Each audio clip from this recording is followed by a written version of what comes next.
Like to call July 2025 University Medical Services Commission to order. Good. And please call. These are big. Darren Hoggett is going to be absent today. Dr. Lisa Clooney here. Patrick Hutchison. Here. Matt Shady. Here.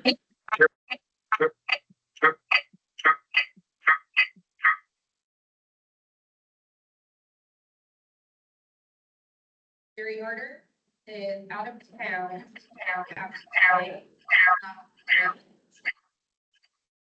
I need to check the mic. John Zartman. Here. Dr. Sarah Brown. Here. Matt McCullough. Here. Andrew Bowen. Here. Mary Ann Dudley. Here.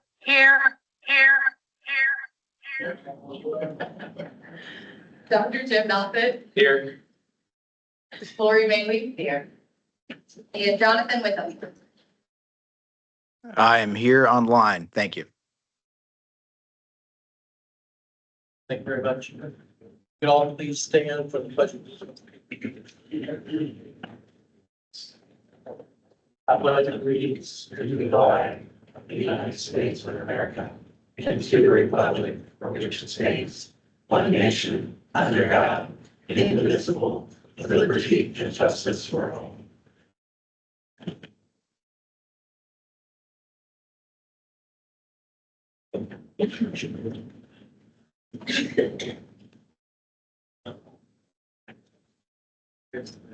Know that we have anyone from EMS, but we think that we had an air conditioner issue at Aid. We could have split it out there, but we looked elsewhere and we appreciate that. Thank you all for coming, those who are online and those present here at EMS. We move on to the adoption of minutes. Pleasure of commission. Motion approved by Commissioner Sargent. Second. Second by Commissioner Clooney. Any further discussion? You guys are probably gonna have to speak up a little bit to the air conditioner over here. It's real hard to hear. So we'll be taking roll call. Pete Urban. Aye. Dr. Clooney. Patrick Hutchison. Aye. Matt Shady. Aye. John Zartman. Aye. Dr. Brown. Aye. Matt McCullough. Aye. Andrew Bowman. Aye. Mary Ann Dudley. Aye. Dr. Moffitt. Aye. Lori Bailey. Aye. Jonathan Witham. Aye. Okay, minutes have been approved. Moving on to the honorary certificates. The honorary certificates are listed there for you. You can see, we had one certificate of remembrance for Israel Robinson. No emeritus or state director's awards or scarred like the rest of them are listed.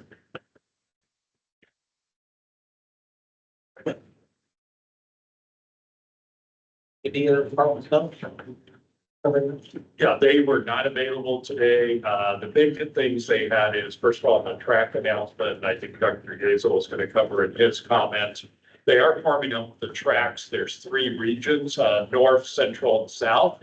And so everyone is in a different track. We strongly encourage EMS participation because it is something that they do have funding opportunities and they want to involve EMS in that. So make sure to look at the track opportunities, contact us, district manager, any of us, we can get you that information. There's also some talk that they might even roll in a broader approach, like they may consider talking about pediatrics, with emergency services for children changes and stuff. So I think it's important for EMS to be involved. The other big thing they had is October 1st, 2nd is the second statewide trauma emergency medicine symposium. And so that will be down in Bloomington this year. There is the QR code There are flyers if you need the registration information. It did sell out last time. It was very good conference last year, and they have good topics this year, many of them impacting EMS. So I have from them. Moving on to legislative update again, Dr. Pettis. No updates here, just that, if you are seeking legislation, usually, the people with, lobbyists or other groups are looking now. We do not have a lot from IDHS, that we are looking at. We're only looking at 2 primary, and that's being reviewed by the governor's office. But that is something most of the statutes get written now for the upcoming term.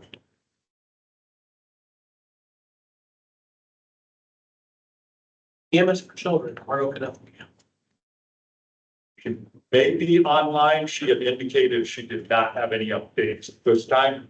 They are seeing some change. Some of the funding is coming through, but a significantly reduced amount. And so they probably will see, or we know they will see program restrictions, but there will be emergency services children for Indiana just more restricted into this. Indiana Fire Chiefs Association, EMS section, Chief Sites. Sorry. Good morning. Only update, Tom's getting closer to the Indiana Fire and EMS Leadership Conference, which was formerly known as the Emergency Response Conference. Gonna be up there in Noblesville. As you see, the dates there, 17th to the 19th. We're working on some making some final touches on speakers. We've got Jeremy Dons from National Fire Radio. We got Shane Ray from the Sprinkler Group. We got Rick Lasky and a couple other good people, keynotes for fire and EMS leadership topics, plus some working on some different networking and specialty events for after hours. So hopefully we can see everybody there. Thank you. Any questions for Chief Sites? Moving on, Indiana Emergency Medical Services Association, I believe Bob Miller is one for the report. Hey, good morning. Can you hear me? Can you guys hear me? Hello? Yeah, go ahead, Bob. Okay. Just a couple of things that was going on. Number one, we're having a poker run this year for the memorial. That poker run is going to be in Vincennes on September 6th at 9 a.m. It's a pretty decent course. There's going to be food. There's going to be hopefully a ton of riders is our hope. You can register on IndianaEMSassociation.org website. And they do have that link open to register to attend that ride. I would really encourage you to pass the word, to get it out there. One of the ways that we're going to hopefully get this memorial over and off the ground is by having huge fundraisers. And this is one that we think can be a very nice fundraiser and can move along and help us get to our end goal. Becky has done a phenomenal job. Becky is working on organizing that. So if you have any questions that maybe I can't answer, please reach out to Becky. She can give you all you need, but please pass the word and get registered for that. I do want to take a minute and congratulate Craig Kinney. Craig was inducted into the 2025 Golden Sirens this year and is now part of that elite group for his years of dedication and commitment to EMS and leadership in the state of Indiana. So again, on behalf of the Indiana EMS Association, Craig, congratulations and thank you for your commitment over the years to the service. The Crossroads Emergency Conference between the Indiana EMS Association and the Indiana ENA is rolling right along, making a lot of nice headway. The pre-conference this year is on November 19th. All this is at French Lick, Indiana, at the Resort and Casino. Some of the things for the pre-conference. We're going to have another MIH symposium dealing with some AI stuff and some other parts of MIH. you're going to want to be there for that entire day conference. If you have an MIH program, please get your people to this. It's going to be a lot of great speakers and good information. We're going to have a CADS class, Certified Ambulance Documentation Specialist class. This class is nationally certified. You'll get all the books you need. You will get a national certification when you're done. That's going to be part of it.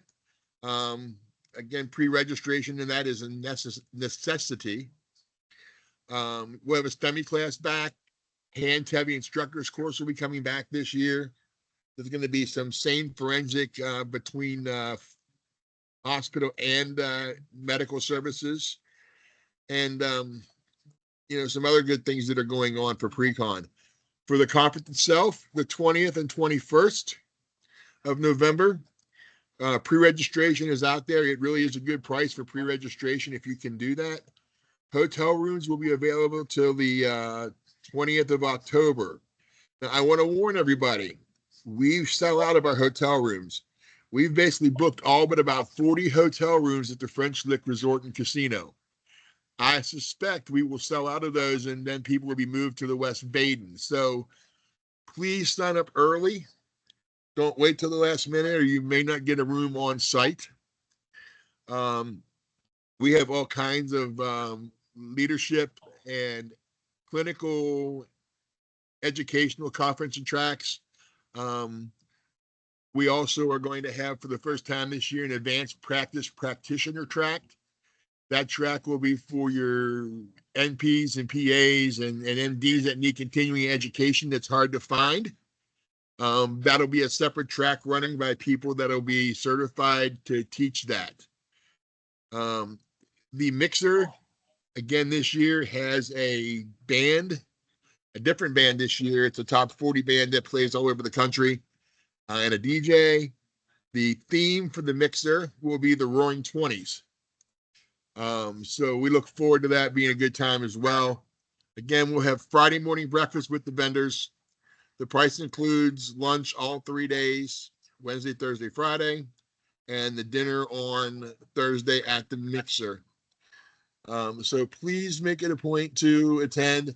I do know for pre-conference, I forgot to announce that there will be a joint class for educators needing your PIs needing education. The NREMT and the state will be doing instructor updates and instructor information to help you get your continuing education for that. So we're trying to cover every gamut. That's really all I have, unless you have any questions for me. Thank you, and we will see you for the ride and the conference. Very much, Bob. Let's see, Education Oversight Committee, Commissioner. Well, we have nothing to report at this time.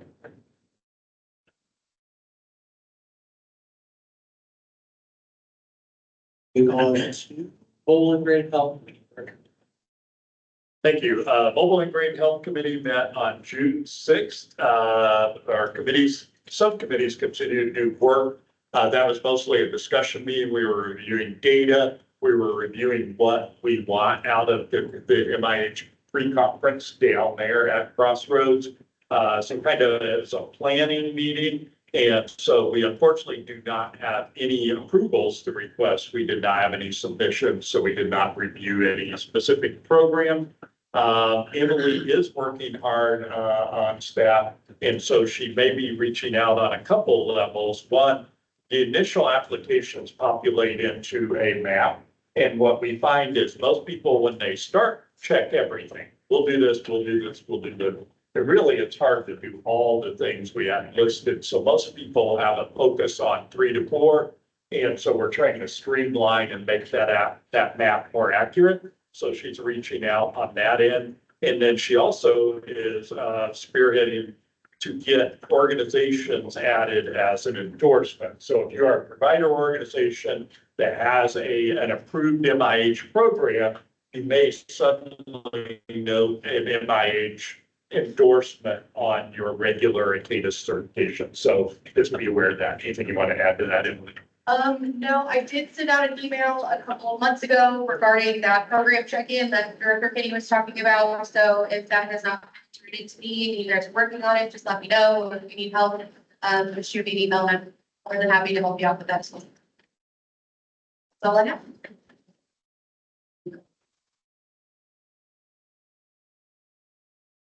Moving on to new business. Discussion of the diversion statement. Commissioner Ball. Thank you, Mr. Turbin.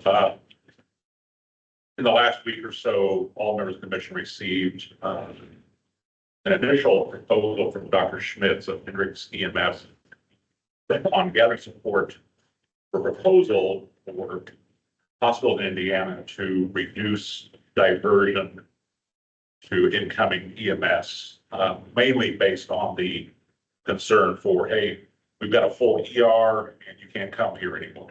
As in a most basic language. It's gone through a couple of revisions since we first sent this out. Most recently, Dr. Schmitz did request some language change we'll get to in just a second, but basically the concerns are that if EMS is requested to divert a patient coming to hospital X to go to hospital Y, Z, whatever, that it increases transport time for that patient, for that EMS crew. It potentially delays care for that patient, could potentially worsen patient outcomes. Patient may be diverted against their will to a hospital that their insurance doesn't cover and creates barriers to treat physicians. So if I have a patient at my hospital that got diverted to me, I don't have access to the records from the hospital they normally go to because of some barriers that I don't participate at high. So it was the thought that gathering support from not only this agency, but other agencies around the state that impact hospital care delivery, to put in place, not so much legislation, but just a kind of cooperative agreement amongst all hospitals and EMS agencies that based on the idea of just overcrowding alone or, high census alone is not an indication for diversion. They do understand that, let's say if your hospital has a cath lab, and for some reason that cath lab is no longer operational or that interventional cardiologist is not available, perhaps EMS should not bring a STEMI patient to that hospital. So that's an appropriate diversion. Because that would just further delay care if they went to that first hospital. Or if they have a single CT scanner and it's down for unknown length of time, might be an indication for an appropriate diversion. But just diverting on basis of census is not deemed appropriate. Again, may have harm to the patient. One language change that Dr. Schmitz did just send to me last minute here is if you turn to, again, the most recent one you should have received this week, toward the bottom, the whereases, the next to the last whereas, just about resolved. He requests that it be changed to whereas there is variance among Indiana hospitals in use of diversion, including reasons for and time spent on diversion. Should be better language there. I did just receive emails from Dr. Brown of the commission. Her suggested edits. I'll let her have those or those recommendations now, if you don't mind. Yeah, so I absolutely love this. I think it's very well written and tackling a challenge for us all. In fact, I think the results probably don't go far enough. I think it's important to really have a collaborative approach with the hospitals and trying to solve the problem. I think, and so like on the last resolved, where it says, okay, we got it there, enhanced monitoring, I would suggest that it's both monitoring and publication of that. So it's more than just the state knowing that it's happening, but I think that needs to be publicized. Similar to what we did with the EMT scores, just making that transparency kind of thing out there.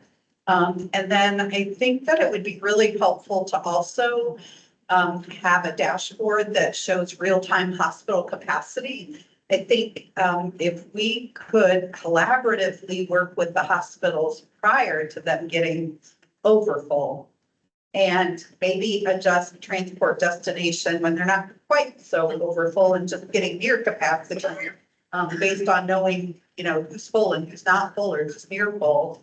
That would be helpful. That would be hugely helpful in disaster management, right? To understand who has capacity and who doesn't have capacity. So that's the primary recommendation I would make, a real-time hospital capacity dashboard that we could see throughout the state. And then I would say just a minor edit, instead of on the very last line, on the EMS service delivery, I would say resulting impact on emergency care, because it's not really just EMS that we're trying to fix, it's the bigger piece that we're trying to fix. It's all emergency care. Again, this is a work in progress in its infancy, spearheaded by Dr. Schmitz through NAMSP. What I would like to do is have you folks, take time outside of this meeting today to read this in more detail. I will forward these recommendations proposed by Dr. Brown, the edits that she sent me, and we'll see if that language change needs approval. Then as we go forward and then forward meetings, see what the new updates say, and we'll get support of this commission. And then Dr. Schmitz will be getting support from other agencies around the state to try and bring this to fruition. I appreciate the time of the commission. I like to think the statements, like Dr. Brown said, back during COVID, people will probably remember EM resource. And I will tell you, I logged in the other day, re-up my credentials just to look at it. And we're back to, it isn't updated very well anymore like it was back then. We probably got 70 or 80% participation at the time. But the data that is contained therein, especially on what hospital capabilities are, and I totally agree with you. We've got to get to the point, whether that's the dashboard or there's another dashboard, something that we can all look at to say, okay, this one's creeping up, because we can't always change a patient's desire of where to go, but we can start to affect and say, let's start to de-escalate early before it becomes a crisis. We have the right tools to do it in the EMS side. So I totally agree with you about that.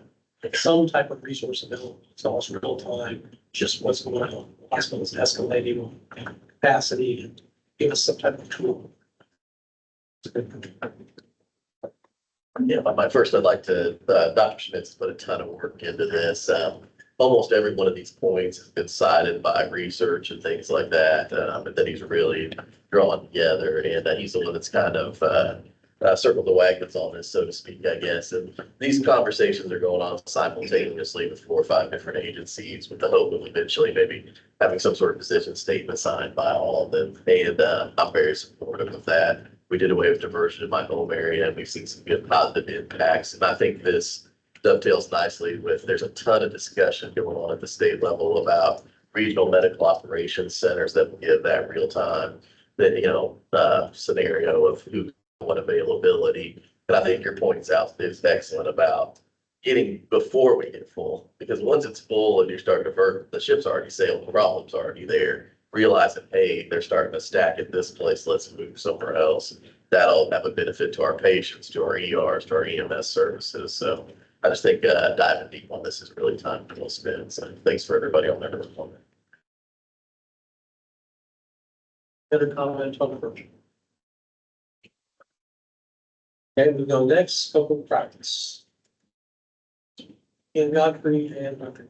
Yeah, we've had a couple requests for change in scope of practice. The first proposal is for EMR administration of aspirin. I don't know if anybody's here to speak on that or would like to weigh in on it, but basically to give aspirin at the EMR level. And I think that poses, there's 2 questions I think that we need to pose on this request. Number one, the specific, are we comfortable with the EMR of aspirin being delivered at the EMR level? And then this does kind of perpetuate the question of, then what about other over-the-counter medicines too? Because, I think that's probably some requests to follow based on where we weigh in on this. I think the first question, do I have a problem with the, what was their background? I haven't seen the.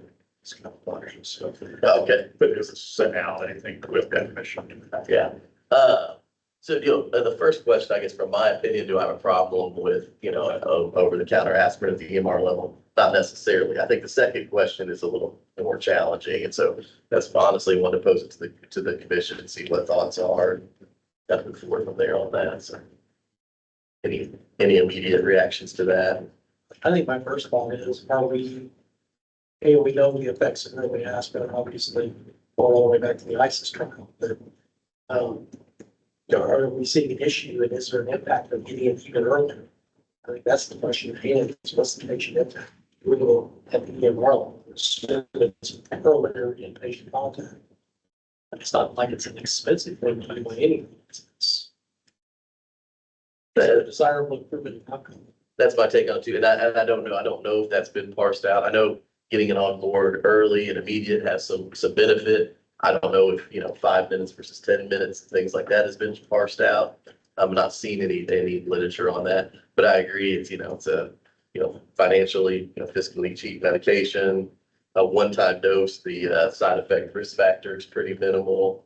Most of the time when they study pre-hospital medications, the earlier we give them saves even more time. A lot of times when they compare it to, oh, we can just give it at the hospital, the delays are much longer than we think and in scenarios like that. So I do think it has some benefits, and of all the over-the-counter medicines that EMR could give, this one probably does have by far the greatest impact. Again, the other question is, I think, a little more challenging because if the reasoning is, well, it's over-the-counter, it's own medicine, that does open the door for other medications too. And I'm not saying I'm against that. I just want to make sure that we're considering all the ramifications of that. So. I think for this one specific request, we do have a line item for, so it would be easy to agree with. But I think, then others could approach about the other. My recommendation would be to go ahead and approve, monitor that and, and then present back if they'll be aware of the potential for other requests as well. Well, it's already being less too, sometimes the packets will change over the reimbursement year, so, I think the interesting thing is the ISIS trials really show that aspirin was almost equivalent to the early exterminating. But specifically, they compared it to getting aspirin within 24 hours. But I do agree that it's a simple medication. It's a proven medication. With just a couple of caveat questions on it, any rectal bleeding, any GI bleeding, anything like that, history present. And, I think it's safely done. So I think this is something that we should probably move forward with. that's probably one of the things that will lead to, if we framing this as a motion, probably do the module. So one may already exist that we just tweak to include the other. And I would be happy to put some sort of educational thing together for our services that are interested in adopting this if we do come forward. What we typically have done, I have the language up there on the screen, but we usually do, if you add it, you would add it as a route, because right now EMRs cannot give any oral medicines. And then the second one would be under the medications, would be adding it for oral aspirin for chest pain of suspected severe nature. And then we typically say with medical director approval, oversight, training, and written protocols. So we tend to cover all that whenever we add in medication. Pleasure of the commission. Move to approve as documented up here on the screen. Thanks, Greg. I tried to make it exactly. Like that. Second. Motion encompassing the slide and a second. That's a first, by the way. Any further discussion? Okay, please call the vote. The second, with that, Bowman, Yes. I should make sure I heard the right voice. Okay, Lee Servant, Aye. Dr. Clooney. Aye. Patrick Hutchinson, Aye. Matt Shakey, Aye. John Zartman, Aye. Dr. Brown, Aye. Matthew McCullough, Aye. Andrew Bowman, Aye. Mary Ann Dudley, Aye. Aye. Aye. Aye. I'm sorry. Dr. Johnson, Aye. Lori Bailey, Jonathan Witham, Aye. motion passes. The second request of change of scope is for IV acetaminophen at the advanced level. This is one, lately there's been some new research with IV acetaminophen. basically showing some better efficacy than we originally thought. Very equivalent in the most recent study to Toradol. And also a change in cost. It used to be relatively expensive. I think you've seen some movement on the price point as well. So that's kind of brought, and then a lot of, not a lot, but some increased utilization over in Europe and some other parts of the world as well with some good outcomes. So we've also had a request for IV acetaminophen at the advanced level. But want to speak on that? Kyla Culberson with Vernon Township Fire Department. We actually had this device. We had a nurse practitioner study came in and showed us the efficacy, especially after like lung removal. They were giving only Tylenol in the post-op stages, and the narcotic abuse is going significantly lower. We all know that we have a huge problem with narcotics in our communities. I think this is one way that we can step up and say, hey, there are better routes than just giving fentanyl or morphine if anybody's still using that for pain management. We adopted this into our Hancock regional protocols back in January, so we just need approval from the state. We just put an advanced EMT class on. They've been trained. Everything looks great on it. The dosage route and everything has been completely approved by our medical directors. It's only about $16 a piece now as compared to lots and lots of money where it was, 4 or 5 years ago. We're trying to get our group into the mindset of going away from narcotics when we're starting that initial pain management. And not only that, if we're getting the inflammation on the back end of it, I think we're going to see a lot better results. There was just another study that came out that showed, it was emergency department, not EMS, but those who were given IV acetaminophen on arrival, only 23% of them eventually needed narcotic pain medicine. So I do think there's some efficacy there.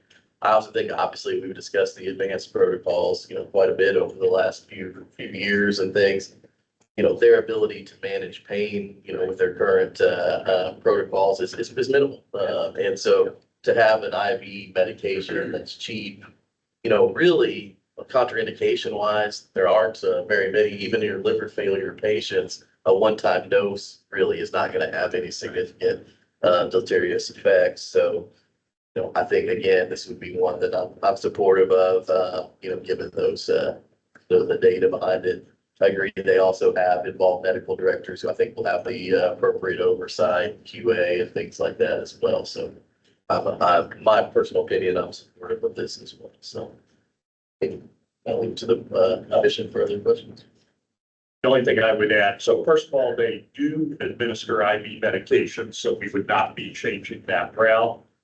We would in theory be adding the analgesia for pain, would be adding for advanced EMT level. If we have a current note there that says it was considered. We did look at it in 2020. I think we were looking at Demerol controlled substances at that time. And so it could be added and you could list a note, you're adding only this specific medication. You're not opening the floodgate.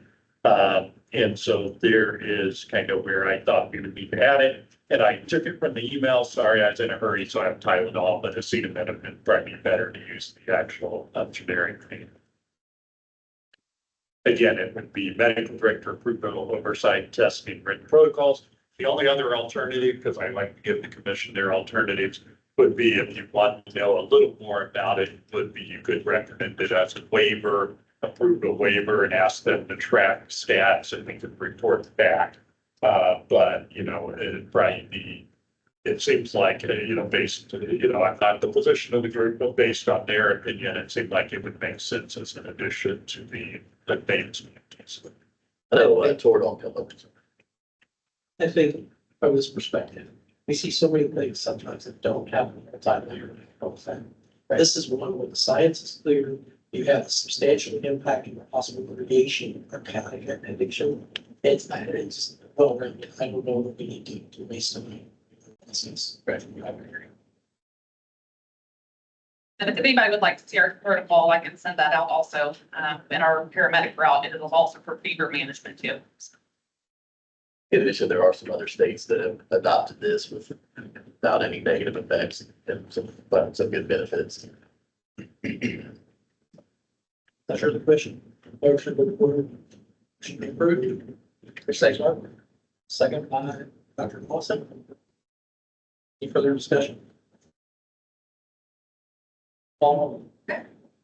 Lee Turbin, Aye. Dr. Clooney. Aye. Dr. Petrosley. Aye.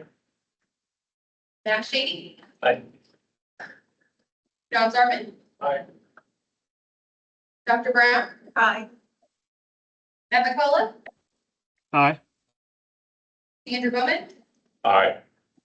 Mary Ann Dudley.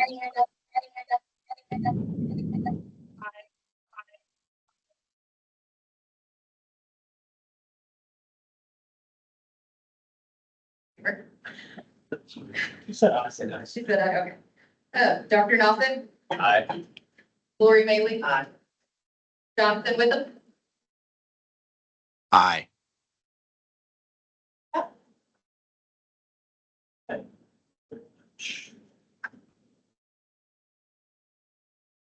Okay, so we can move on to updates on EMS honorary recognitions.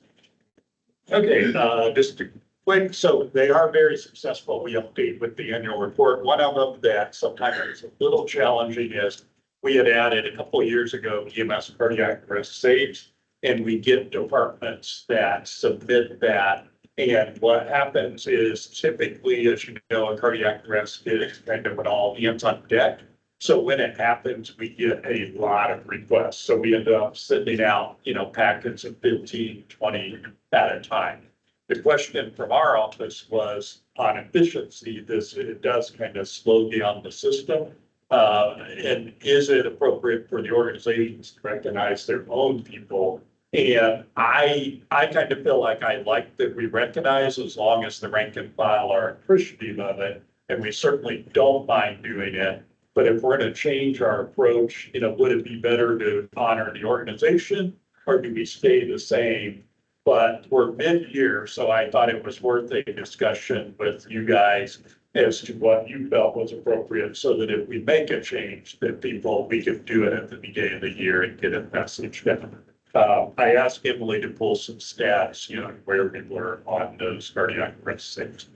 So what I pulled from our start sheet was out of just the cardiac arrest saves and the historical awards themselves, the cardiac arrest saves encounter-wide, we had 19 encounters just from January 1st until July the 17th, so just yesterday. Out of those 19 encounters, there were 89 total certifications that we have sent out for cardiac arrest saves. The average of that is about 5 per encounter, but some of those had one-offs where there was like 1 or 2. There were a lot of them that had anywhere from 8 to 10 admissions per encounter. So that becomes a lot. School-wise, there were 17 total encounters between January 1st and July 17th. Total certs were 59, which averaged about 4 per encounter. Obviously, that has the one-offs as well. We were receiving anywhere from 6 to 7 providers per historical board as well. So we just want to make sure that people that actually have hands on the patients are the ones that are getting these awards and not people that, as everybody's job is very much important, but those that have the hands-on patient care are the ones that should be getting those individual certifications. So it doesn't become very money and just handing them out. I do think we have some organizations here that use it, so I'm open to their thoughts, whether they prefer us to recognize every person or whether a department commendation would work just as efficiently.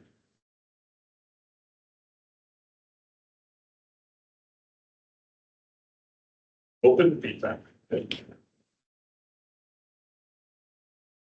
So I think it should be individual coming from you guys. I think it's incredibly important. I recognize my people every single day. And so I think hearing it when those types of cardiac arrest or strokes happen, and it comes from the state, it has a different impact, has much more higher meaning to those individuals. So I do think we should continue with what you guys are currently doing. I think it's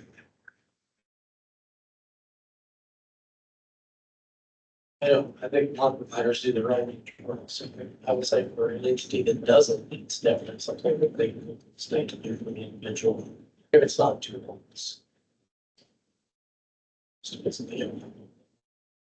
I would say on the hands-on part, One of the things I find interesting about this is the evolution of how we manage, especially pediatric cardiac arrest, is now we have the guy standing there with the hand tapping app or something that's doing that.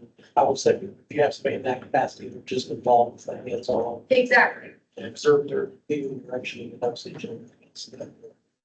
Everybody, make sure they're. And the dispatchers. Dispatchers, yeah, absolutely. 0-minute response. And law enforcement that do CPR, where you get there, yeah, all those. Definitely. And we do get requests for there are a lot of hospitals, for instance, that will request an entire team, which it is nice to reach out to people. And I did present a couple of months ago in Forestville. They had a successful on a pediatric resuscitation. And the law enforcement, got the input back, and then the EMS stabilized, and it was a success. So it's nice to recognize it.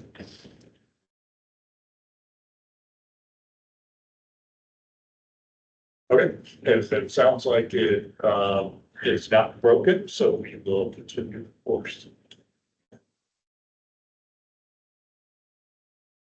Moving on to old business, EMS Hospital Summit. We did have our first EMS Hospital Summit. That was back on May 29th. That was an invite only. The reason why the planning group, and there were 4 organizations that were involved, pictured there, IDHS, IDOH, Hospital Association, and Indiana Rural Health Association.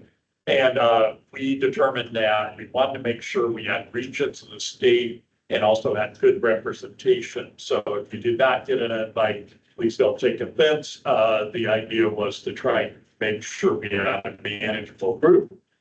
We ended up with a good group.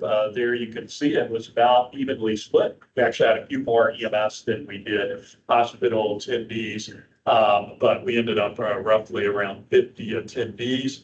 Our motto was that we actually did a group session on the regional medical transport and some updates, and then we did breakouts into different areas.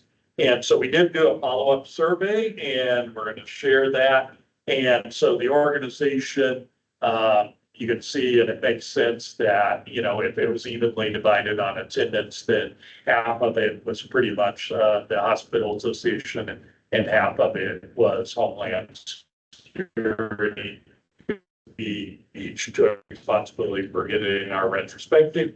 But I think a positive for us, we had a lot of cross discussion. And frankly, it's kind of interesting. There was some people that fit both roles, an EMS liaison, were like, they're advocating for EMS, but they're on the hospital side too. And so you did see EMS coordinators or liaisons that were there. There you can see pretty good remarks on the quality and the appropriately timed. Anecdotally, I had 2 different people tell me that it was one of the best uses of time they had had in a couple of years. They said they felt like it was good discussion and that they had good talking away points. There are just some of the overviews that were there, but essentially we do think it was on point. It was relevant to what we felt were the issues, and we tapped into those issues. Diversion was one of them that we looked into. Registration process there. Key takeaways. I'm going to go quickly through these. I will share a PDF of my slides later so you guys have everything. But I do want to get to the main takeaways. But they did give us, you can see, a lot of feedback on what they thought we could tackle next. So I think this was a worthwhile venture. And there you can see that they were all in agreement that they would attend if we held another one, which I think is pretty unique to not have someone say, no, it's not for me. One of the first areas we had was EMS sharing and documentation. You can see there's a few points: inconsistent receipt and access to EPCR from the hospital in, and then EMS often can't get outcome data. And I think that's part of the cardiac arrest save, is that initially it was envisioned that a true save is it's return to spontaneous circulation, neurologically intact, they leave the hospital. I think based on the timing, most of these are submitting when it's a return to spontaneous circulation, possible waking up.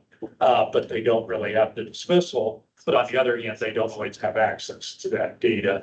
And so I can't always fault them on that. And then it's also suggested if we could streamline documentation, then of course, that's a big challenge for our clinicians as the time spent doing run sheets. And so takeaway was maybe a standardized interoperable data sharing infrastructure would be needed or beneficial. For diversion practices, coordination failures, diversion protocols vary greatly, inconsistently communicated. EM resource underutilized, not updated for the hospital end anymore as much. And decisions often are made without documentation, leaving EMS uninformed.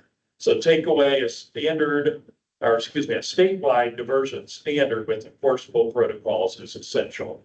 And I think it's interesting because that's kind of what the physicians are attempting to do with their statement. So I think that is in line with the actual summit. Transfer and inter-facility transfer challenges. Often they have to decline due to the trips are getting longer. There's a lot of cost, time, and staff constraints when you have to transport that far. Local EMS may avoid because they have to focus on their 911 response. And so then that creates challenge for the hospital to find the transfers. And of course, behavioral health transports are always a major problem.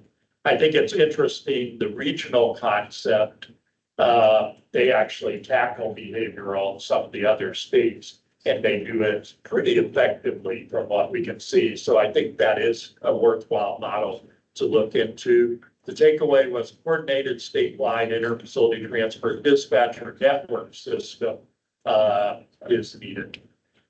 Staffing and certification concerns, underutilization, low pass rates for advanced EMT, burnout, competition from fire service affects retention from EMS services, and then scope of practice issues create inefficiencies.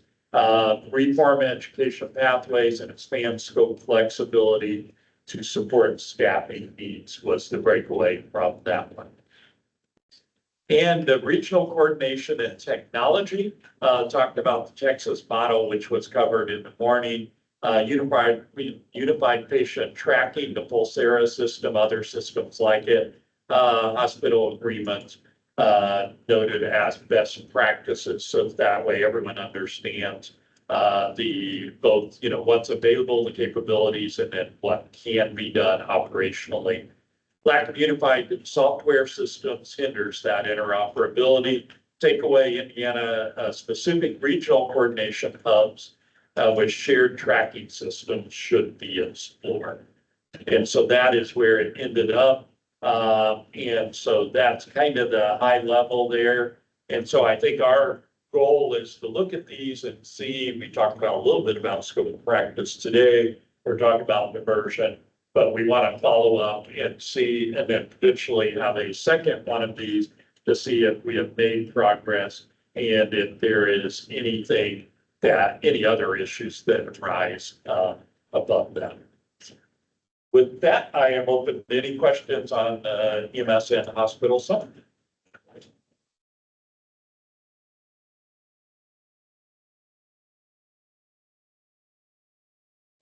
Oh, yeah. We have the other old business we have, primary instructor mandatory training. We did approve this the last time, and we approved it May 2025 EMS Commission meeting. Essentially what we said is primary instructors have to have 12 hours of adult continuing ed, which is like education technique, operational things. And we said of those, for their 2-year cycle, we wanted to see 3 as mandatory training in Indiana. We did approve that as a requirement versus a non-rule policy. And that's been the practice. We used to do these for decades, and then we had gotten away from it after COVID. And so this was the first one. This is not intended to be an annual requirement, is intended to be one that, and we saw a lot of change, and we pulled some stats. Corey was looking, and 51% of our instructors came to us after 2020. So, we have half of them that have been around longer than that, but a lot of them are newer. And also our practices have changed. And so our intent was to make sure, one, that makes us more effective in processing, but also benefits the students because sometimes they are the ones punished. For instance, if a process isn't done, then they're asking us why they can't get their cert, and maybe it's not been finalized from the instruction. I don't want anything that I'm saying today to be a takeaway as disappointment in the instructor program. I think it's just difficult to keep up with all the changes. And so we want to provide the best forum possible for that. We did elect for no virtual offerings as an in-person requirement. And the reason being was for engagement. And as you'll see in a minute, that was one of the questions. And then the recourse was that once we did all the in-person, we would collect data on who was not compliant, come back to the commission and come up with, how did we treat those that didn't meet that. And so with that, we did do the first session was on Tuesday, July 2nd, LaPorte. We actually had 57 people and they were very engaged, and a handful reached out specifically to myself, Carrie, and a few others, saying that it was extremely beneficial for them as an instructor and that they did learn things. We also did get a lot of pushback from different either stakeholders or individual instructors challenging the notification process, that it was kind of a tight deadline, the time of day, because of the fact that most of them were during the daytime. We had instructors that might have full-time jobs. Locations were sometimes a challenge because of where they were around the state. And then also many complaints, again, about not having that virtual option, and it's modern times and they would like to see the virtual option. So looking at the timeline, EMS Commission approved on May 19th. We initially messaged on June 19th. And I do concede that is less time than I would like to have, and I apologize for that. The holdup that we had was finalizing, trying to add evening session offering, and we wanted to have all the offerings, and we should have messaged it earlier rather than waiting, but we wanted to have all the details.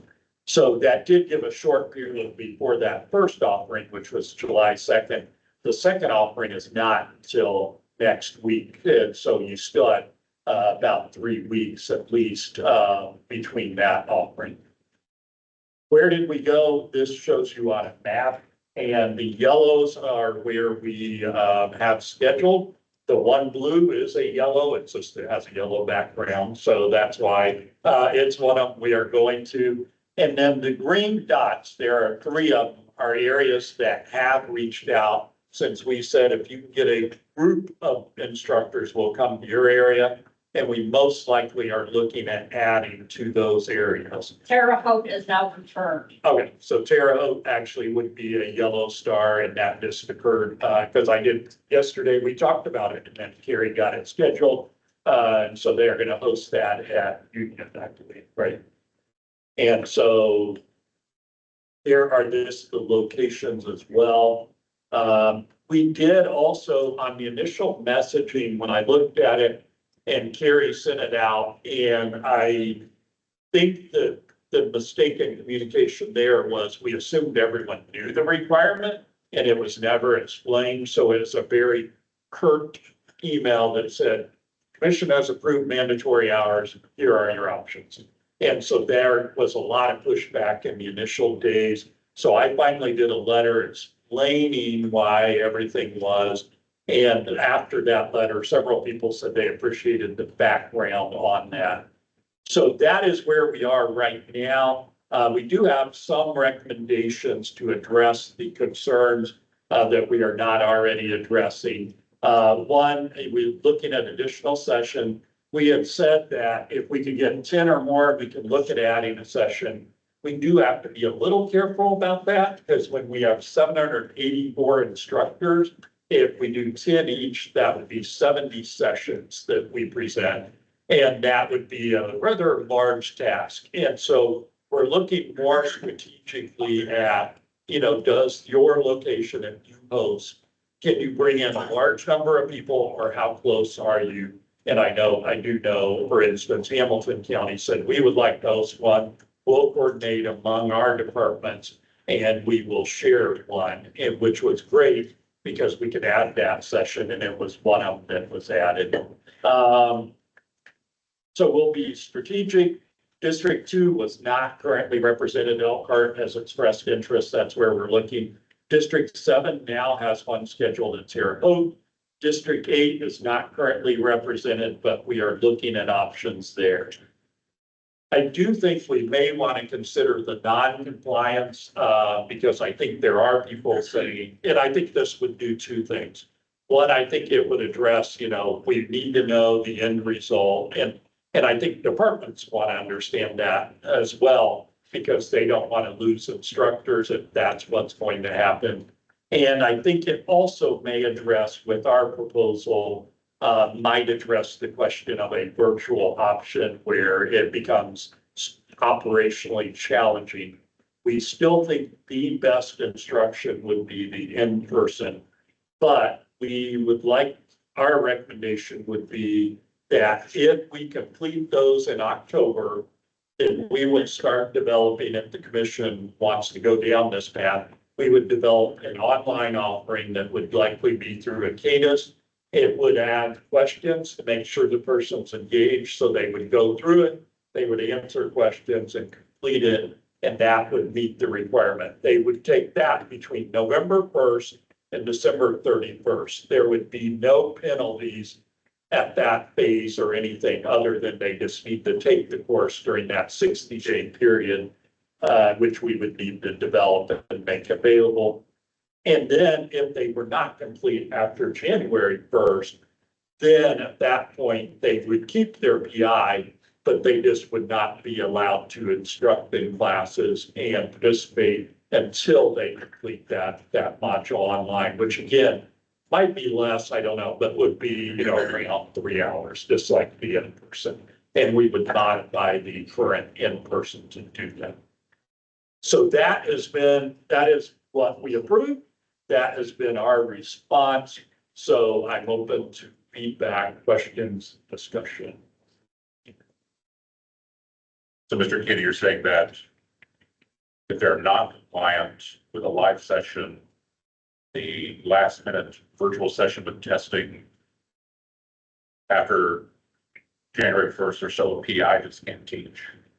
Or not after January 1st, yes. But they still maintain their PI. This might be not. Yes, it would not yank their PI certification. So if a trained institution then called us, said, I want to use this person, but I don't think they can teach, we can say that is correct. They need to do their online module and they're eligible. And I know when people are motivated with reciprocity, they take the online courses. And usually once they find out, most people, Corey, most people finish that morning, right? They dive in for 2 or 3 hours and get it done. Yeah. At the end of that, then, so at the end of their cycle, if they've not done in person or virtual, at the end of their recertification cycle, would they then just be terminated as PI? That would be a question you guys would have to address, whether that makes them. I would think if they're, dormant for that period of time, it shows me that there's not a lot of interest for them to continuing on doing what they're, I think that it would be, advisable that they just drop their PI or they lose their PI at that time.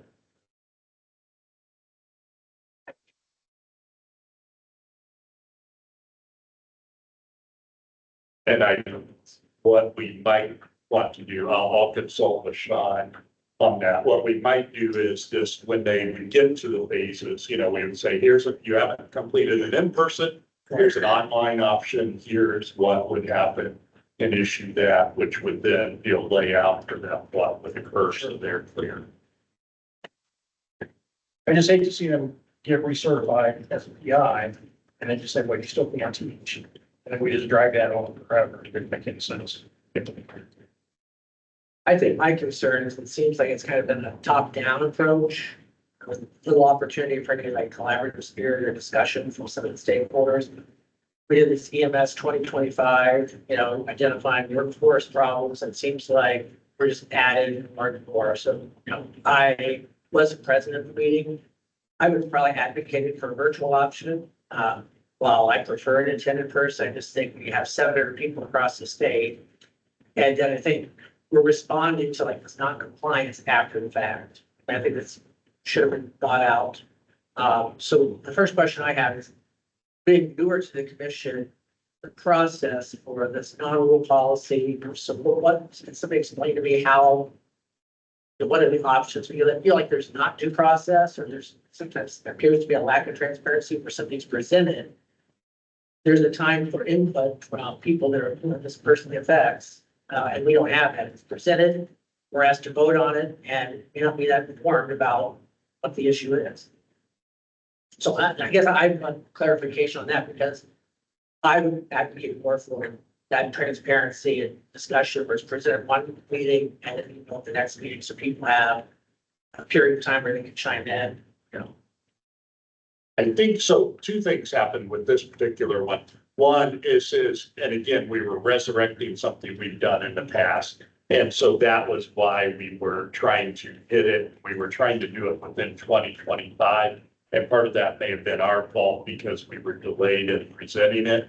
And so I think that is what resulted in the quick fashion of doing that. And so then, yeah, the approach we took was that the commission has required training before. So I requested we did that training. We do have the non-rule policy option, which if there is a specific rule that we're addressing, then we can do a non-rule policy. The way a non-rule policy works, and I'll defer to Sean here in a minute, but essentially in this case, it would have been similar. We would have just used that language and then we would file it and then it becomes filed. But it doesn't go through a full, thank you.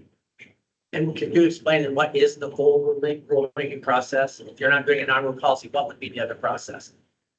So rulemaking takes a long time. So there's statutory rulemaking that's done by OMB that each agency does. We're getting ready to do one for EMS soon. So you create a rule, goes to OMB, they review it. Sometimes it can take anywhere from 3 to 6 months. And then once their review's done, public comment period, receive public comments. Once the public comment period's done, the Attorney General has a review period for up to 45 days, and the governor reviews it after that, and then it can become a rule that gets published in the LSA registry. That can take anywhere from, like I said, 3 to 6 months in total, sometimes 9 months, depending on how backlogged they are. So in Indiana, non-rule policies are allowed to interpret any statute or rule that affects the commission, as long as it doesn't conflict with that statute or rule. So in the EMS statute, they're allowed to require continuing education requirements. It's not super specific on what exactly those continuing education requirements are. The commission can establish. So a non-rule policy can then either enhance or flush out what that continuing education needs to be. But in Indiana also, you don't have to do a non-rule policy. Other statements can be considered interpretive that the agency uses for external business or the commission uses for external business. So you can do it either non-rule policy, you can do a best practices type statement that basically what happened here, or you can go through the rulemaking process and change the whole rule. But that's pretty prohibitive to get something done quickly like they were trying to do here. So usually it's either non-rule policy or a best practices type statement. There is no requirement for, I mean, I get what you're wanting to do, like introduce a topic, then vote on it the next time, but there's no requirement for that. So that's the only thing there is you could request that as a part of the commission, like it gets introduced, you want to hold the vote until the next time. In this case, it probably would have been tough since they're trying to get this done by the end of this year, but hopefully that kind of. It seems like there's a bit of a rush. I mean, there are departments, you've got PIs, which you've got to get off the fire apparatus or any ambulance. You got to pay overtime. There's travel. We saw the map, and there's places where there are holes. It just doesn't seem like it was well thought out. And there are consequences, So I'm just moving forward. I think if we do the non-rule policy, then I'd probably move to say, we need to discuss it. If we're going to adopt new courses, have time to review those courses ourselves before we're expected to vote. Historically, I do explain one thing that's going back well over a decade. The commission used to be chided dramatically for not moving fast enough. We were actually, one administration actually really wanted us to move forward with non-rule policies. That probably changes administration to administration. But we really were being chided for being stagnant by pushing things to the next meeting and policy. That's why we tend to try and do things in the same meeting. But at any time, the commission member can say, make a motion, I'd like to table this to the next meeting. But I will also want to push too, that we don't want to become stagnant by pushing it much farther down, whatever the topic is. Well, I agree that that's a process, it's impractical, but I think there are times that come up where we need to be mindful of who it's affecting and having time for, like I said, stakeholder input. And I think on this one, and I accept responsibility because I think, in my view, this was a requirement on the primary instructors. And so the instructors have the requirement, yes, that may burden them. And honestly, I don't think we thought further down because the fire service is good about protecting your staff. So you pay them to do that, whereas in a lot of the independent EMS world, it's your responsibility, so you do it on your own. And so I do think that was a challenge, and I think we have modified the course here, or recommended modified. But I certainly hear you, and I think that is a reasonable request. And if we want to do mandatory trainings again, we'll start discussing them December or January and have a better timeline. And because we have not asked for one in a while, we did, and I do acknowledge that I'm not thrilled with the whole world. I do think it's essential. I am happy that we're doing them. We have positive feedback, so I don't want to back away from that. But I think it could have been rolled out better. And for that, I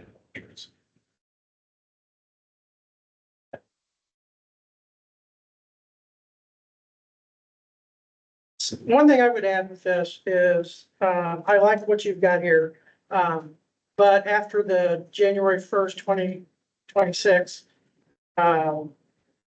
letting the training institution officials know which PIs may not have complied, because otherwise we're not going to know, if I call instructor A and I say, hey, can you teach for me, sometime, they say, sure, I'll teach.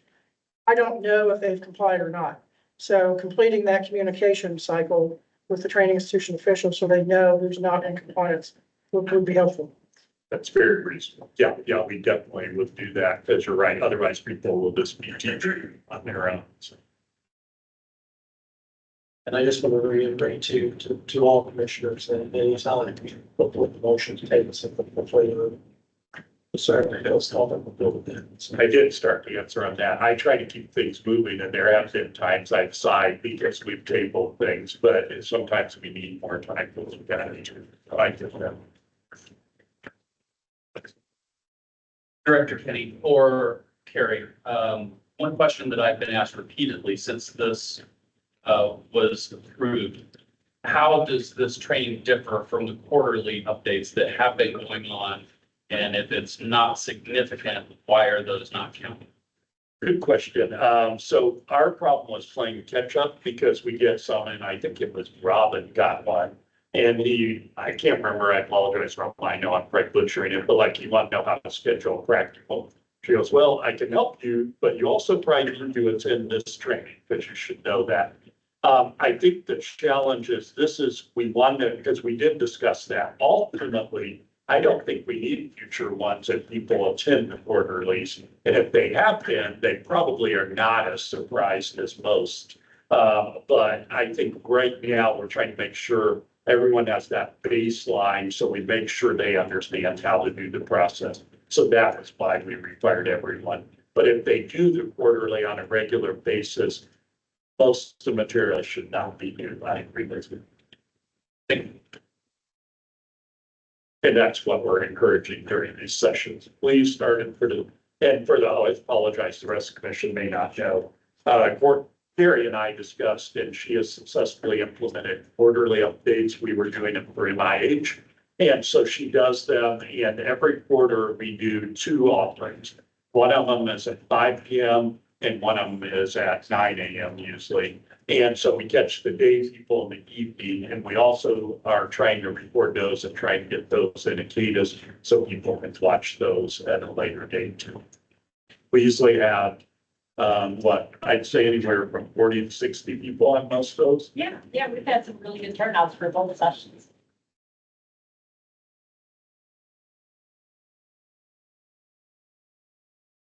Further on. Things moving on to just. I had one little business, not an action item, but it's somewhat related. We also heard feedback on some of our other trainings. We've had some new requirement. We have the traffic system one, and then we also the TIM training, and we also had the mental health training.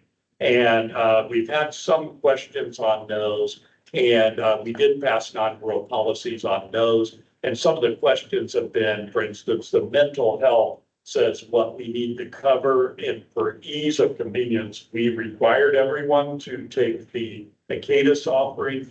We are going to look at that as a staff and report back, because there's been a question, well, what if we offer our own in-person that covers this? Can we not do that? So we're going to evaluate that. We'll report back to you at the next meeting on that, whether those non-rural policies are appropriate as is, or whether we may need them on. So.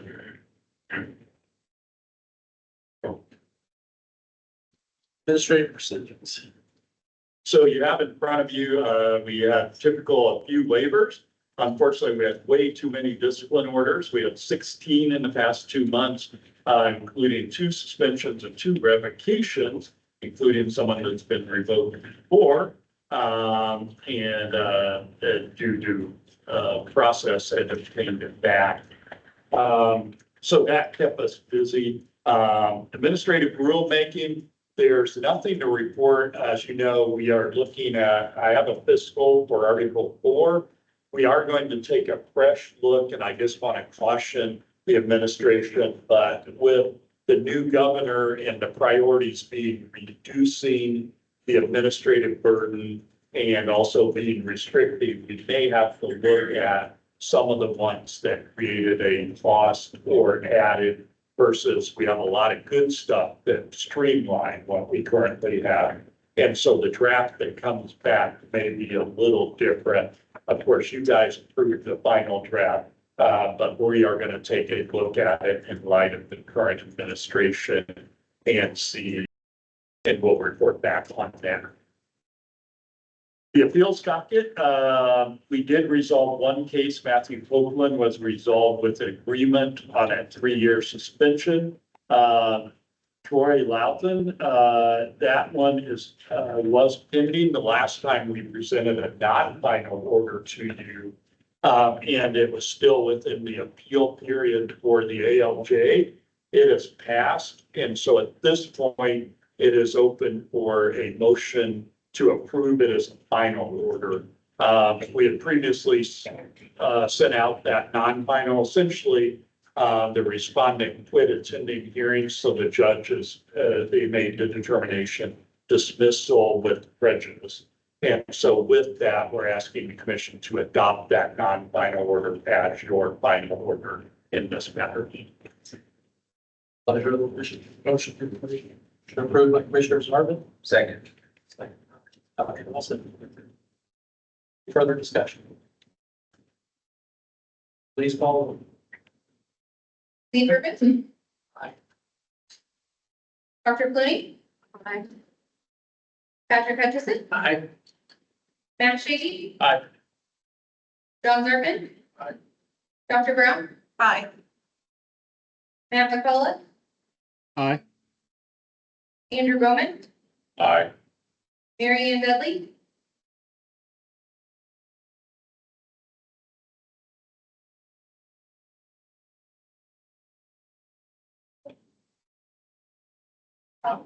I don't see her on. Okay. Dr. Nelson. Aye. Lori Maley. Aye. Jonathan Witham. Aye. The only other administrative item we have is the Keener Township that we have 4 respondents. They all 4 did appeal. We are in the appeals process, and there has been some settlement discussions going on, so that one is still open. Any questions on the administrative proceedings? Very good. We move to staff. Dave, administrator. All right, EMS reporting, I went ahead and left, oh yeah, June, we're at June, aren't we? 94% providers are reporting. In with pulling those incident numbers, we've got the incident up there. I introduced Monica, Monica is our summer, and she has been doing some reports for us. I think I have another report on the next slide, but don't go yet. Corey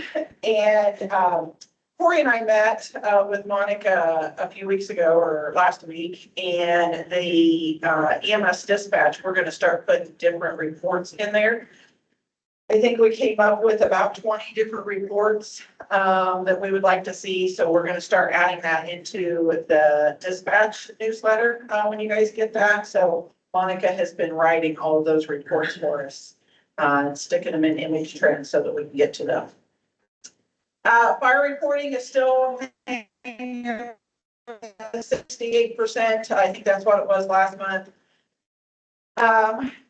Because there's a lot of EMS that also does fire. The nearest, with us moving from Nippers to nearest, I had a good conversation with one of the nearest people yesterday. A little more familiar with it. EMS is still, Indiana is still on track to move to nearest in December. We'll start meeting with nearest in October, moving that forward. Next slide. This is just one of the reports that we ran for 2024. You can see for the total certified last year, there were 19,788 people certified between EMT, advanced EMT, and paramedic. Out of 800,000 runs, we only have 4,444 completing all 800,000 of those runs. So when we look back at some of those numbers, I think the paramedics was one that we had run last year. How many paramedics are on a run sheet? Out of the 4,700, I think it was, we had like 1,500 paramedics that were on 5 or more incidents. So we've got a lot of desk jockeys, I'll call them, or whatever they are. So just one of the runs, or one of the reports. So if there's a report that you guys want to see, let me know. It may be one that we've already come up with. It may be one that we need to add to that. So we'll get that written and start getting some information out for you. Dr. Yezo asked for one for Narcan administration per agency in the state. For 2024, I think it was about 10,000 administrations. And Indianapolis EMS, you're on top. Any questions about data or anything we're doing on that side? Okay. Just want to make sure that as the provider organizations are completing your renewal application online in ACADIS, that you have to pop back out of that application, go to your points of contact in the organization and make sure that all of those people are listed. This is where we're going to pull out if we want to send something to all medical directors or all training officers. This is where we're pulling that list from.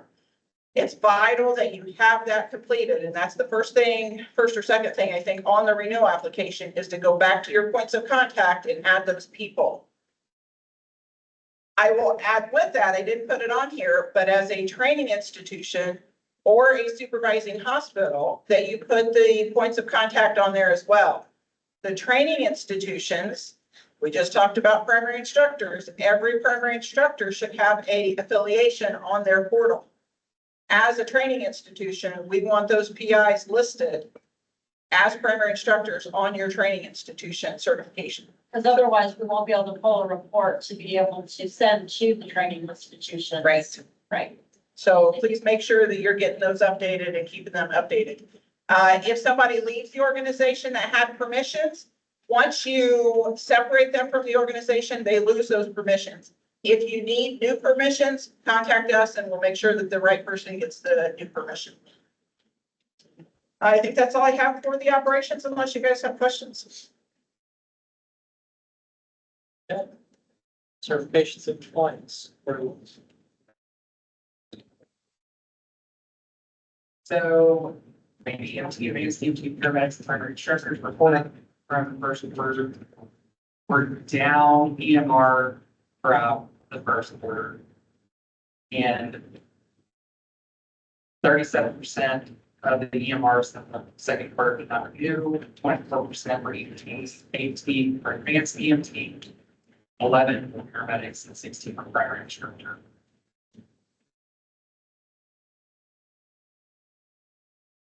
Still up from the first quarter, 25,524 providers from the state certified. Second quarter, we did 256 audits. 23 of them had no response, percent. And then 4 certifications on sanction for issue. 56 individuals indicated they had a criminal record. 3 of those individuals were currently certified, reported back to us. 32 of those were resolved. 4, we requested further information and received anything. 14 of the 56 have their report cases still in the system, and we have 1 currently scheduled for exam. Turnaround time for certifications of licensure still 24 hours less than this again. There's still some things that are pulling up the turnaround, which would be the violation statements being completed, and those suicide notices, that kind of stuff.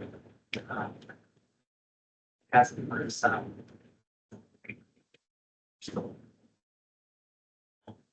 Good add, I want to thank, so Corey was on vacation for 2 weeks here in June. And we had no change in the processing, and then we've had Jennifer out this week and we have no change. So they have set up a good system to where they are cross-trained and things are getting done in a timely manner. And I do forget that compared to when I used to have to come in and apologize for certification. It's amazing. Some certifications now. Excellent.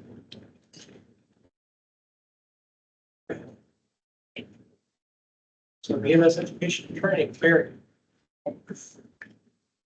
Right, so just to remind everybody, we are rolling out this month. The Jones and Bartlett contract was approved, so we'll have the instructor-led test prep bundle as well as the student-led or student-driven test prep bundle.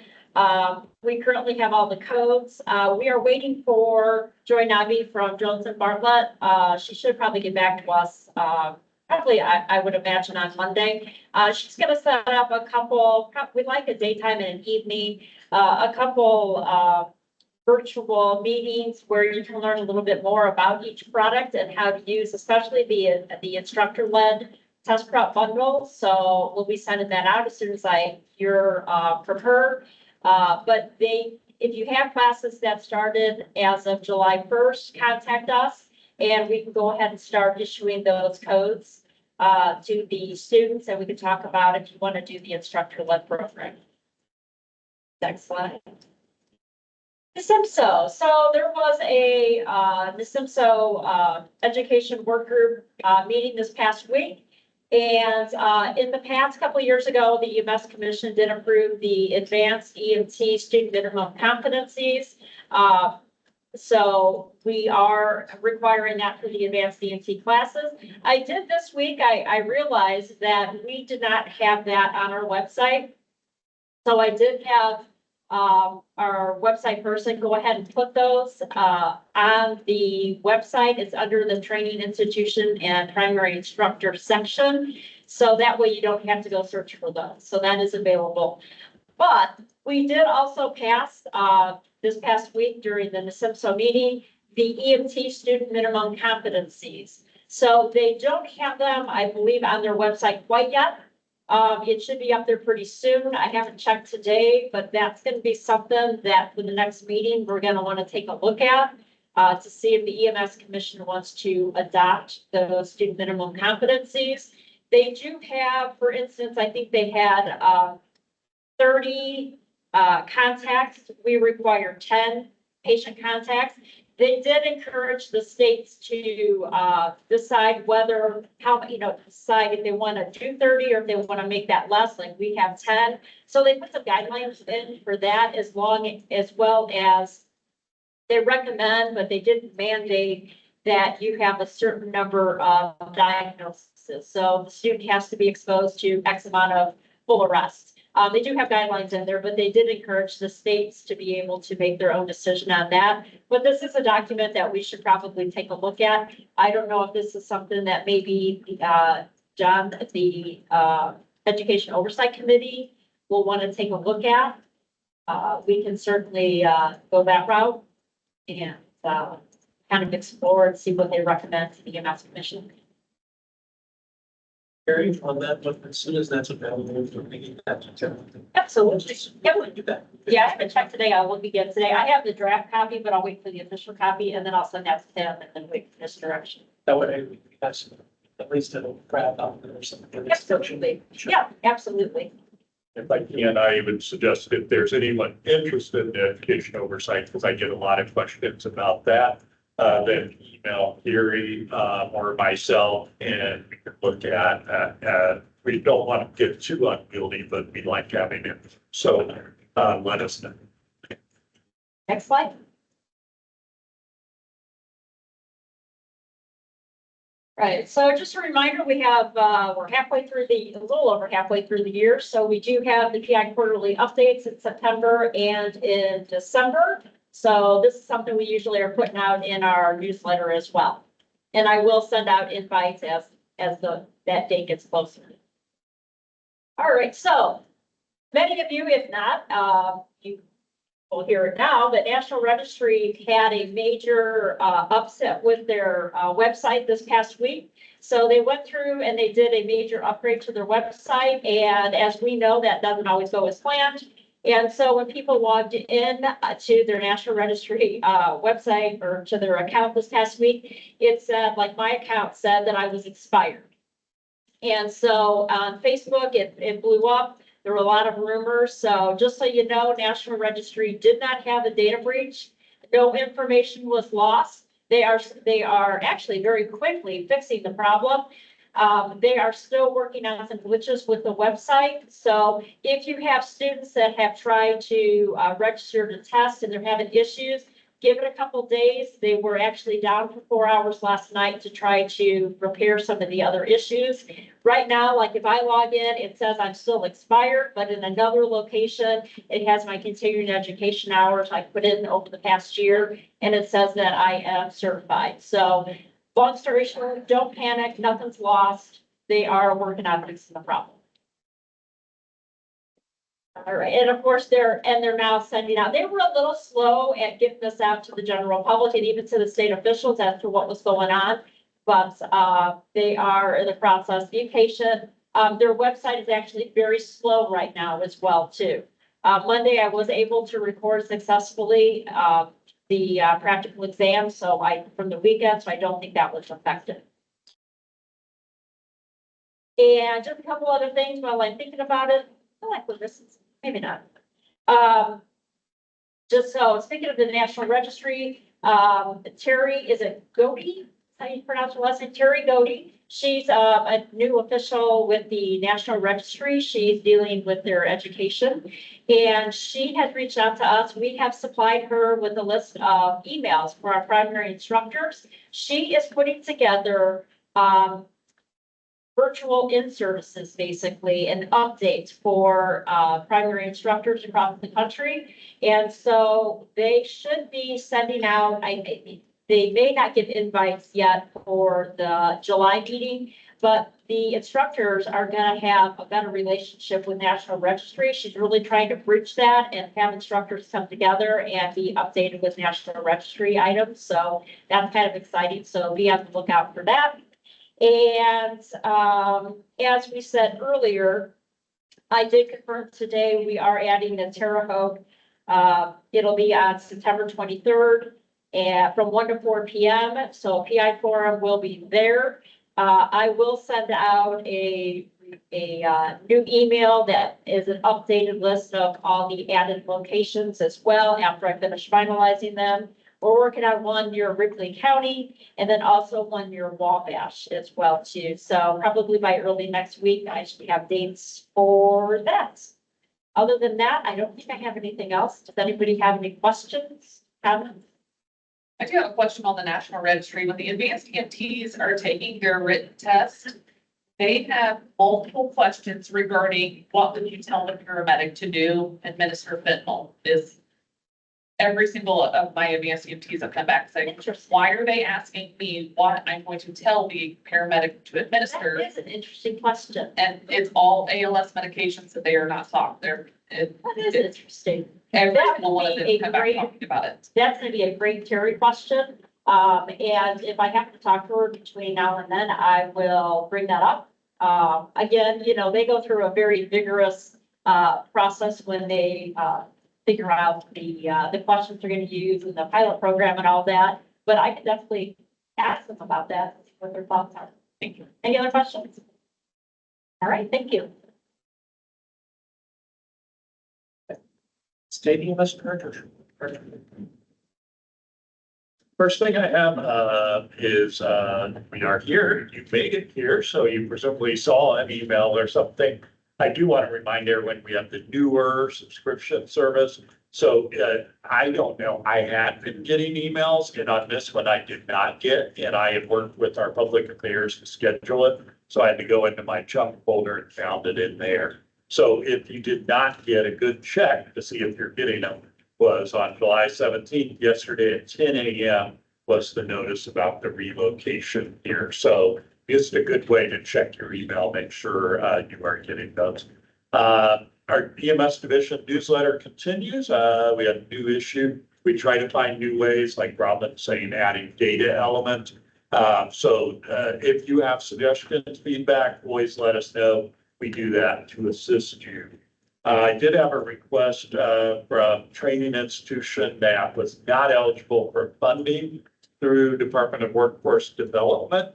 And I had a good meeting with Top Jobs of Indiana, with Department of Workforce Development, and they have switched their model, and they were doing the blame system, and they are now doing it as a legislative change. The legislation went through and said, here's how you classify all the professions.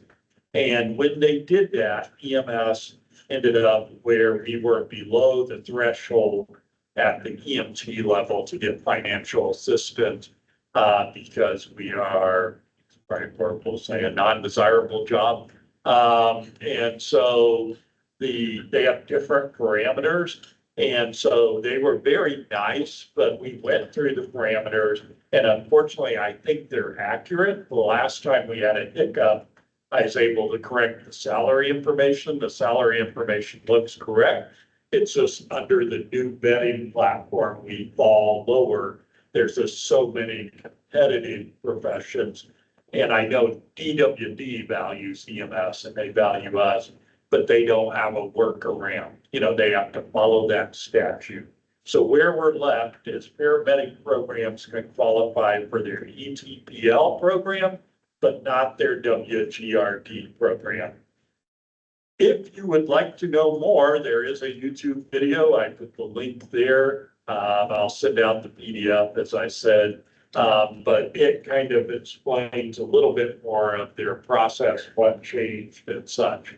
But unfortunately, for the people that relied on workforce funding training in their area for EMS, unless it is paramedic level, and even then it is reduced, it has gone away. A lot of people thought it was the budget. It wasn't really the budget. It was the transition to top jobs. When I had met with them before on the issues with the claims system, they reinstated and they cautioned, they said, we don't know where EMS is going to fall in top jobs. And evidently we did fall below the threshold. EMS, Health First, EMS Readiness. We did get approved for another 4.1 million this fiscal year that just started, as well as the one that starts next July. We have not set up the funding parameters. There has been the legislation as well as the governor's administration has changed procurement, and we're still wrapping our hands around how to fund the different projects. And so I hope to have announcements soon, but some of the projects, for instance, the National Registry covering the first 2 attempts, that was killed in process in the last fiscal year at the end of the year. And therefore, we're looking at renewing it, but I have to figure out the process for that. So I just ask everyone to be patient with that. EMS Compact is still proceeding, no major announcements there. We are close to integrating Indiana data, which is important. And so hopefully have an announcement on that again this year. State EMS officials, NASIMSO, as you heard, the councils have been busy, education, some of the other ones. We do have an in-person meeting coming up to September 16th and 17th in Springfield, Illinois. And so we will travel there. Hopefully, we're hoping to travel there. And that's always a good sharing of ideas. Some of our traffic program stuff have come out of the regional in-person meetings. Yes, looks like that. Any conflicts with our next meeting? Yes, okay. I did advise them. I said, your Indiana contingency will not be able to attend Wednesday. And he said, well, my staff thinks that's the best weekend. I'm like, well, you can schedule it, but we may not be there. And so they scheduled it. I laughed because I was the chairperson. I guess I'm not the chairperson, president-elect, but they want to meet without us, they will. EMS World Expo. That is coming this fall. We continue to collaborate with them. We will have a booth there, be able to answer questions and maybe talk about how providers can come to Indiana. If you guys have suggestions, let us know. We're going to be, IEMS has a super booth there. And so we will be opposite them in our tiny little booth, but it'll still be good. So if you have ideas, then let us know. We also have been heavily involved, Dr. Yazel's on their board for the NAMI-HP, the National Association of Mobile Integrated Health Providers. They are doing their summit. They always do in conjunction with the EMS World Expo. And they are doing that there September 20th and 21st. And they may even host, we might even be hosting a board meeting at the government center for them. So just keep in mind that's coming up. That'll be a good opportunity for continuing education, networking, and otherwise, if you wish to consider attending. Those are the updates I have, unless there are any questions. As I said, I'll try to email. I usually can't send the slides. There's usually too much. I'll try to send a PDF. Any questions for Dr. Kent? Hearing none, I want to state that for Director's report, Dr. Gibson. Yeah, thank you. Yeah, thanks to Indy EMS for letting us use this and just being a great partner. I really appreciate that. I know it was kind of a last minute deal, so thanks for stepping in. Craig mentioned the Trauma Regional Advisory Councils, the TRACs. I can't stress enough how important it is that we get some strong EMS response there. This really is the pathway that a lot of that funding is going to trickle down to our different agencies. And if we're not there, we're not going to see those dollars either. And honestly, it's a great meeting. They've really kind of taken on their legs structurally and content wise. And, you know, we mentioned some of the ways to get improved communication between our services and the hospitals. This is it. A lot of the trauma registry people are on there for the individual facilities and things like that. So just a great forum to exchange ideas and things like that. But really, really important. The North meeting was actually this past Wednesday. Central is this coming Wednesday. South is the Wednesday after that. So I encourage you to jump on there, reach out to me if you need connected with that. mentioned also the RMOCs, the Regional Medical Operations Centers. Again, there's been enough legwork at the state level that I do think sometime in the next few years, what that looks like, we'll see some sort of pilot of that. And so just, it's a great time to kind of familiarize yourself with the concept and things. Like Craig mentioned, this actually started out as a means of, for military, of moving potential, wounded soldiers and things like that. And it's, the framework of it's scalable still, so if we had some sort of conflict. But in the interim, a lot of our states have used that for behavioral health management and things like that. Texas has been very successful in that. Indiana right now has, we passed the Senate Bill 505 for alternative destinations and things.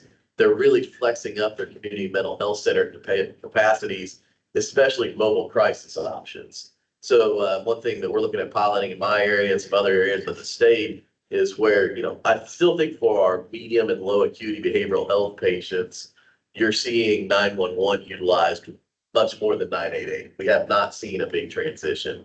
And this is the way for that crossover to help our patients get where they need to be in a timely manner. So certainly would love to hear any ideas of pilots out there if you're thinking about it, and we'll report back on how ours go. Don't want to get too in the weeds on any kind of policy things, but I do think, very likely we're going to see some constriction of our Medicaid, and, there's going to be some fallout of that. Just want to put that out there as well to watch your payee mixes. And this is a great time for advocacy with your local legislators. And honestly, for us as EMS in the state to kind of have a one voice unified front as we advocate for the fallout of that. It's a really, really important time out there. Let's see. Otherwise, I want to stress mental health. I've already talked about behavioral health, but our own mental health. We just saw, one of the longer disciplinary lists that we've had in quite some time. We did lose a provider over the last few weeks as well. And I think it's just a great time to kind of do a reset and make sure we're doing all that we can, both as a state and at the local level, on taking care of our own.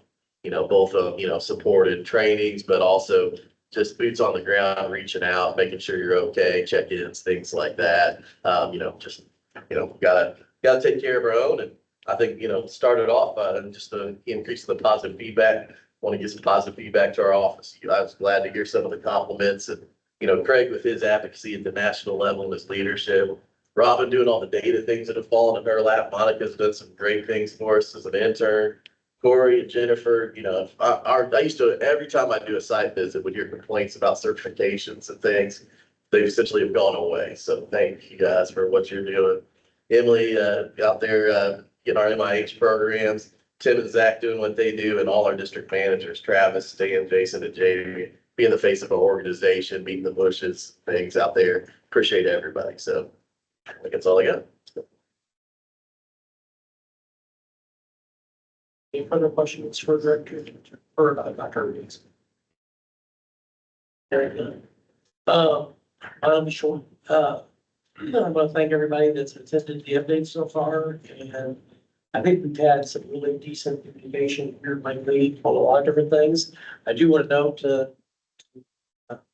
for people like Dr. Brown said, I do think we need to keep our advocacy for some type of patient flow software dashboard on the forefront of our minds, and not to say that we as the EMS Commission can push that or make be the determining factor in it. We need to regularly support any movement for that. But the level of technology we have out there today, we really need to start leveraging that for our own improvements and for ability to get patients to right destinations and time of care. I personally can think of a dozen different situations where it'd be nice to be able to know the field of what's going on for the hospitals. We had an MCI in our county last night that encompassed 3 ALS ambulance services and monitoring the patients. So it's great to know how to split those up at surgeons are at. Proper resources. With that said, we don't have, let's see, the Chiefs Conference is coming up, IEMSA Conference is coming up. Since we registered for 2 excellent conferences out there.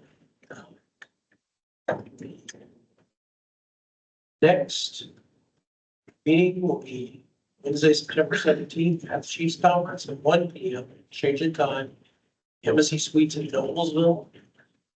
And with that, I will Correct, the EMT SMCs officially, I heard you say get it to John. I would like to make sure that Carrie, just make sure when you do have that document, get it to John's. I already emailed it. Perfect. It's not on the website yet, but I sent on the draft if there weren't any changes, so. Excellent. That's it. And with that, I'll accept a motion to adjourn.